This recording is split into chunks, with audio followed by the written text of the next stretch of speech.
In this episode, we're going to look at fraud that targets the elderly. A fiduciary is a person that's entrusted with handling someone's financial affairs. In one case, we'll show you how a trusted fiduciary, recommended by lawyers and other authority figures, spent her client's life savings on her own gambling habit. Our second story shows how one elderly man fell in love with a young woman who had her sights set squarely on his bank account. But first, we're going to tell the story about how one woman found out far too late that the fraudster in this case was actually her own daughter. In June of 2007, I became aware that my mother was not being looked after properly. She had been financially abused. Somebody had taken all of her money and left her basically destitute. Majority of abuse against seniors is financial, about 80% in fact. At the end of the day, somebody wants their money, unfortunately. I knew that she should have approximately 150 some odd thousand. The money kind of just disappeared. It didn't show up on my mother's banking records, and it was like somebody had stuck a needle in the back of your head. That was my first reaction, like, what do you mean? You just have to sign here, and then you don't even have to worry about a thing. My mother apparently made my sister power of attorney without any knowledge of my father or myself. As power of attorney, my sister virtually, from a financial standpoint, became my mother. A power of attorney is a legal document where you give someone the right to access your finances for your benefit. Most seniors, when they make their power of attorney documents, they make their family, usually their son or daughter. And for the most part, that's fine. But there are sons and daughters out there who are stealing from their parents. At that time, my mother, she was about $18,000 in debt to her caregivers, which was a municipality that she lives in. In this case, the senior had dementia. And as the power of attorney, this daughter proceeded to steal $163,000 from her mother's bank account. It was my sister that had basically neglected my mother to start with. This daughter chose to go into the bank account and withdraw all this money, and she used a large portion of this money at the casino. So she took them out of the bank machines at the casino, and we're kind of assuming that that's where most of the money went. I received information from the casino that between her winnings and losings, she gambled in excess of $1 million. What do you need? Went to the police. My first encounter with the police was not really good. I was told maybe I should look after it civilly. And after a large conversation about why I shouldn't have to look after it civilly, we did a report. Shortly after that, I became involved with Sergeant John Keating. I was shocked by it, horrified by it, that somebody could actually take almost every penny that their mother had and use it for their own purpose. John's very passionate about elder abuse, and eventually we got enough information that we arrested my sister, or as I call her now, my mother's daughter. The daughter was arrested and brought to police to be interrogated. But when she found out she was going to be charged, she made an outlandish request. My mother had a silver fox fur coat and hat that my dad had bought for her on one of his trips back home to Poland. And John arrested her. They went through all that process, and then she turned to John and she said, "Do you think it'd be okay if I kept my mother's silver fox hat and coat? We've never seen it to this day." So this matter went to court, and this particular daughter was convicted of stealing this money from her mother. From her standpoint, a slap on the wrist was basically what they were thinking was going to happen. At this rate, it looks like she could get away with it. Okay. The judge went out to deliberate how he was going to sentence her. And my wife actually pointed out that she had lied when the judge asked how much money she made in a year. Why are senior citizens often targeted by fraudsters? Is it that seniors will have a nest egg of cash that fraudsters want to steal? Seniors are sometimes more trusting and polite and find it difficult to say no or just hang up the phone. Seniors are less likely to report being the victim of a scam, or all of the above. The answer is all of the above. Fraudsters like to target seniors because they know there's a lifetime of savings they can get their hands on. Help protect the seniors that you know.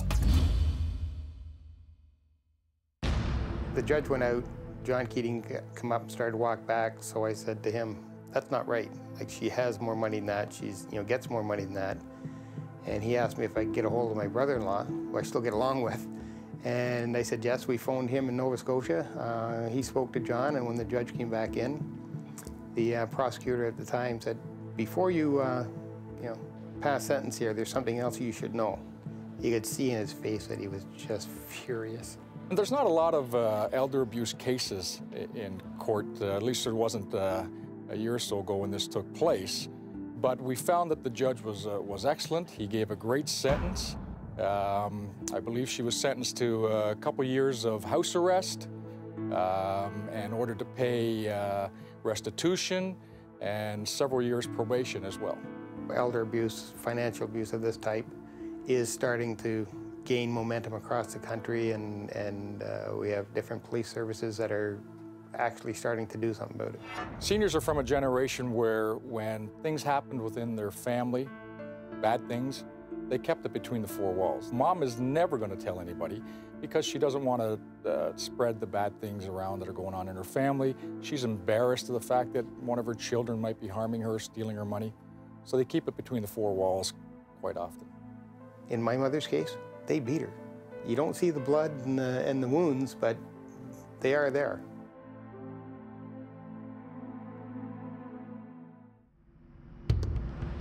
A fiduciary is a person entrusted with handling someone's financial affairs. In one case, we'll show you how a trusted fiduciary, recommended by lawyers and other authority figures, spent her client's life savings on her own gambling habit. Teresa Lagner was a private fiduciary in the San Diego area. Miss Lagner had built up a reputation over a variety of years as being someone who was trustworthy and could be appointed or hired as a fiduciary. When a trust became open where a fiduciary was necessary to be appointed, Mrs. Lagner's name came up quite often. A fiduciary is generally someone who is entrusted with handling the financial affairs of someone else, and the way you handle those have to be completely for the benefit of the beneficiary of the trust. The Secret Service investigate various types of financial crimes, different types of bank frauds, credit card frauds, anything basically to do with the financial institutions. The Lagner case came to my attention during a monthly meeting that we have as part of our task force. After we subpoenaed the bank accounts for Miss Lagner and had access to the bank accounts that belong to the trusts and the estates, we were able to determine that large amounts of money, large chunks of the money, was being transferred. In this case, what she was able to do quite easily is make financial transfers of monies from the bank accounts of the beneficiaries to her own personal and business accounts. In fact, she was able to do this all on the internet, online banking. The Secret Service received information of a suspicious activity report that one of the banks had reported that caused them to believe that something was strange going on in a particular trust account. She made all of the transfers electronically, and then she was able to withdraw those either through ATMs or writing checks at the casinos, and they would cash them for her. Very often, the beneficiaries were elderly, they were mentally infirm. What she did was target large trusts where the beneficiary was not fully aware of all the financial transactions. We knew that Miss Lagner had been transferring funds from victim accounts, so it was an ongoing criminal enterprise. And because of that, we knew that it was essential for us to work the case as quickly as possible. After we determined that money was being spent at local casinos, agents conducted a surveillance of Miss Lagner, both at her business and at the casino. As far as winnings go, she seemed to be losing a lot more money than she was winning. There was quite a bit of money that went through the casinos, almost as much as $1 million. The primary amount of money was going towards her gambling habit. There was one trust in particular that was left for an elderly woman who was a cancer survivor. She was particularly devastated because Miss Lagner was actually the second fiduciary who came on her case. The first fiduciary was also stealing from this particular victim. She personally interviewed and hired Miss Lagner and then later learned that she had been lied to and Miss Lagner was stealing money from her. We found that there was over $100,000 that was taken from this particular victim and gambled away at the casinos. Once we were able to place her at the casino on several occasions, we felt comfortable enough to then bring the case and present it to the United States Attorney's Office. She was ultimately charged with wire fraud, meaning that she was causing losses to people using the interstate transmissions, and in this case, both internet banking transactions and wire transfers. Once the search warrants were obtained, we served simultaneous warrants on both her house and her business at the same time. During the execution of the search warrant at her residence, immediately upon entering her house, we encountered a house in complete disarray. It seemed to everybody involved that we had an individual who was into hoarding things. There were boxes everywhere. There were animal feces on the floor, and there were food products that seemed to have been purchased from the store weeks and months prior that sat stale on the counter.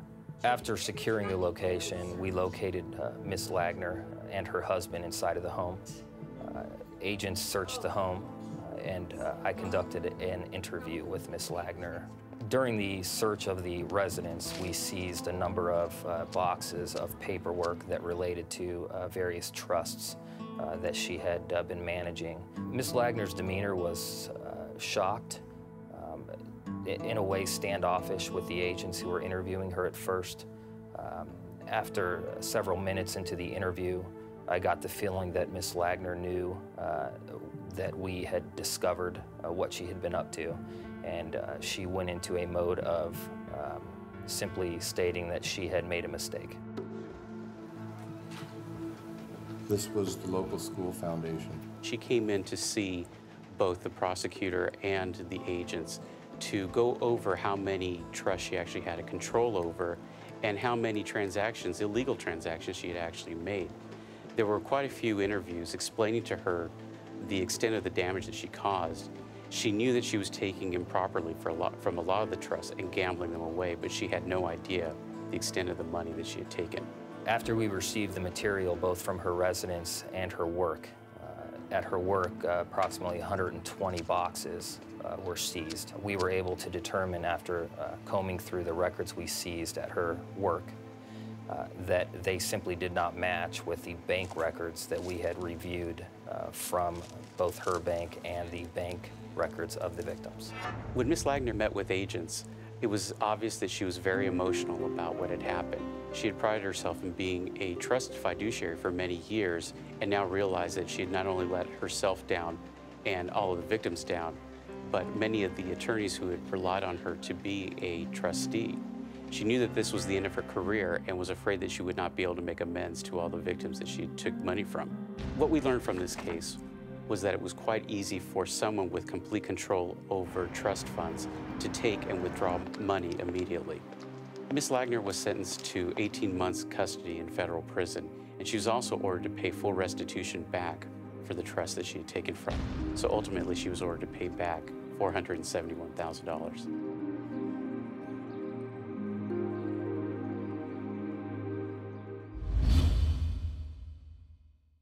What is a fiduciary? A person to whom property is entrusted for the benefit of someone else? A person who receives the money from a person's bank account? A company that makes loans to trusted persons? Or a company that manufactures fiddles?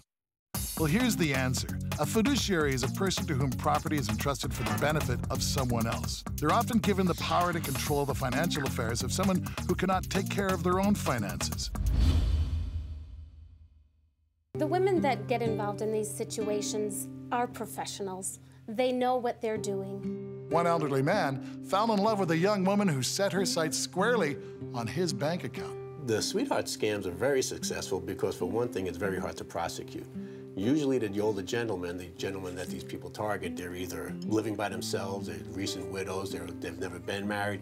They usually have a pretty lonely existence. They probably haven't had a female in their life for a while, and when some young, pretty thing flirts with them, the ego gets stroked.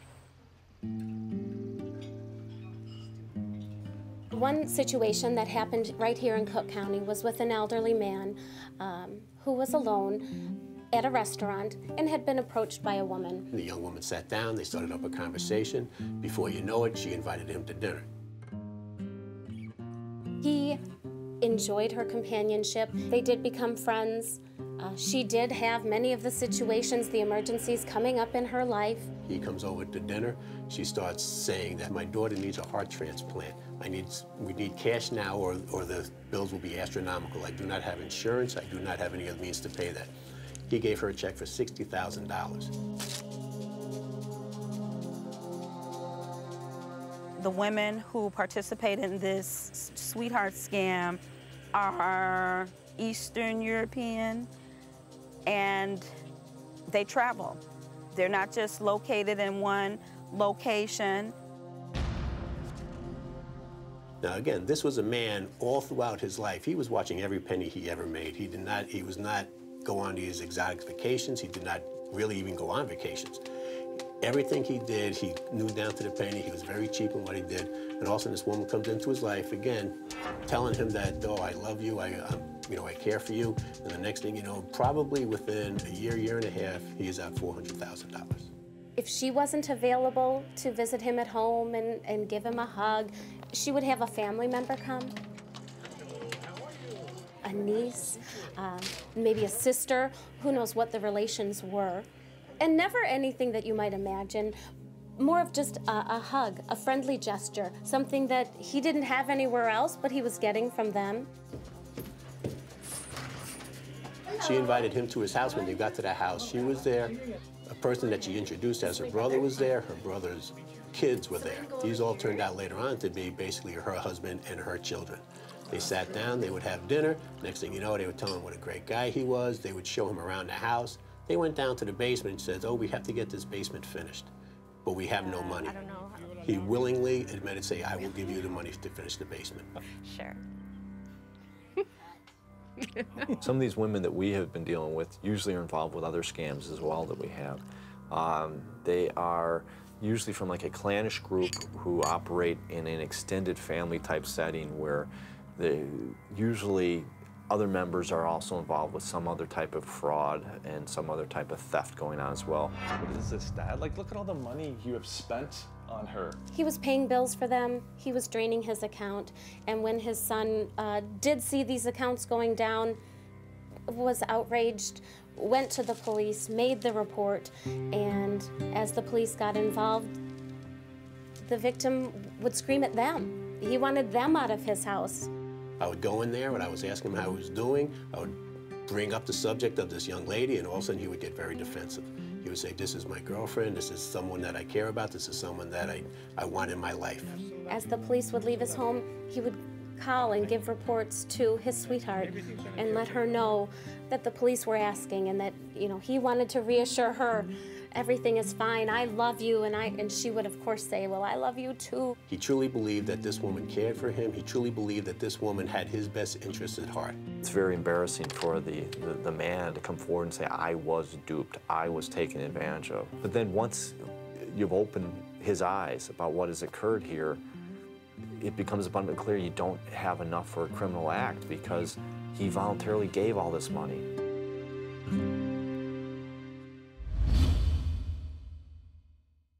What is one of the best ways to help protect the seniors in your life from fraudsters? Read all of their mail without their knowledge. Make sure you check out any new friends they make. Be involved in their life. Call regularly and include them in activities. Or study their monthly phone bill for any unusual calls. Well, the correct answer is the best way to determine if a senior in your life may be involved in a fraudulent scheme is to meet with them regularly. Call them and include them in activities. This interaction may help identify if a fraudster has entered their life. At one time, He had to go into the hospital. When he released from the hospital, they did not see he was fit to go home, so he went into this nursing home. The only time she did come around, and this happened probably 2 to 3 days before his death. She's in a room with him, videoing, making sure to have on tape how much they loved each other, that he never had a problem with their relationship, with the money that he provided. She was videotaping this man, and what she was asking him is, do you want me to be prosecuted? Do you want me to go to jail? Do you want the police to leave me alone? You gave me the money freely, right? Of course. So just in case something came down the road, some charges, she had that on tape. He loved her. He wanted to give her this money. When the victim is depleted, then they will go on to someone else. He could not afford anything. He was basically being on a taxpayer's roll. These type of crimes occur all so often, and it's unfortunate that I see no end in sight.